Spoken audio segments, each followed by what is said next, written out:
right? You know these Blot Outdoors show catchphrases that seem to be catching on? Well, it reminds us of when I was younger, 20 years ago, when my songs were really fucking popular. I used to sing comedy songs, man. And I had an album out. I had an album on CD, and I used to perform live in the pubs, and people used to buy me album.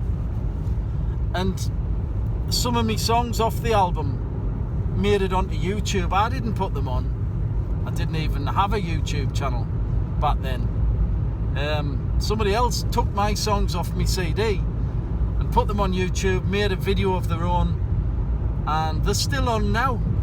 One of them's got nearly 1 million views, believe it or not. Nearly 1 million views, one of my songs. But the video is not mine. It's got nothing to do with me. I never put it on. But yeah, back then, 20 years ago, my songs were really fucking popular. They used to be on people's phones as ringtones. Loads of people had them. Loads of people. My kids, when they were at school, my oldest kids, everyone in the school had me fucking songs on the phones. So I was, you know, a bit of a fucking celebrity, I suppose. But it wasn't like Blot now, you know. Blot, he's on YouTube, everybody knows his face, he can't get anywhere without people bibbing the horn and shouting his catchphrases at him.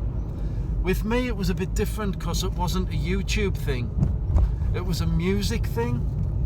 So people would have me songs, but they might not even know what I look like. Do you know what I mean? Me songs were popular, me material, but not me necessarily. You would have to see me perform live to know who I was, really. And obviously the people who saw us live were a lot fewer in number than the people who heard the songs, because the songs travelled, man, travelled everywhere. My brother-in-law was working in Russia, and someone he was working with had me song on his phone in Russia. They were all over the country, they were in other countries, but in the northeast they were really fucking prevalent, you know. They were everywhere. And it was mad. It was fucking mad. I didn't even try, you know. I just wrote these songs that just came out of my brain, and I performed them live, and I knocked out a CD. I suppose if I hadn't knocked out that CD, the songs wouldn't have got onto people's phones, and they wouldn't have got onto YouTube. But because I made a CD in my bedroom with a little fucking 8-track studio and a microphone, I didn't have any fucking gear. It was a cheap microphone, it was a cheap studio. I put them onto CDs direct from the studio, because it had a little CD tray. Used to record direct onto the CD. I made a cover from my mate took me photograph outside Cherry Knoll, the mental hospital, and I called the album Definitely Mental, like a play on the Oasis thing.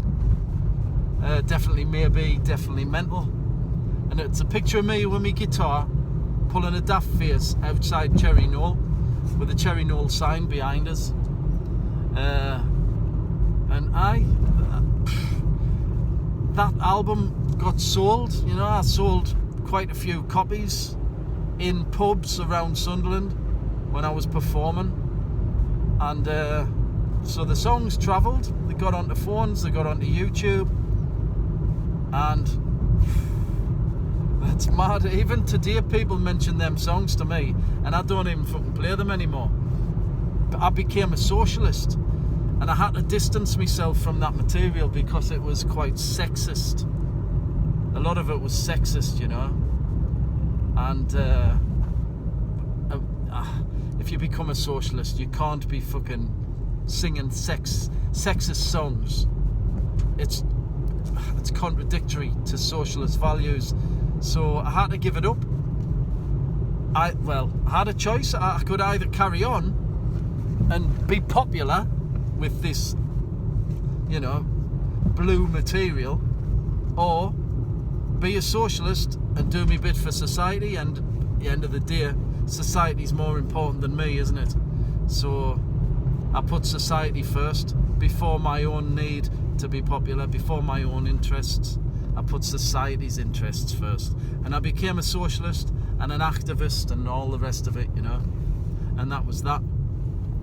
But the material still lingers. It's still out there. People still talk to us about it. There's a lad in my street always mentions it, always fucking mentions me songs. People like them. They were fucking popular. Can't get away from it really. But I'm just glad I was anonymous, because most people don't associate me with those songs, and I'm glad about that. If my face had been as popular as the songs, I probably wouldn't have ever been able to escape them. And, you know, and I needed to escape them. So the guy who's got 1 million views with my song, I'm not asked. He's probably made a few quid. I'm not asked about that. I've never made fuck all from them. I'm not asked about that either. It's not about that.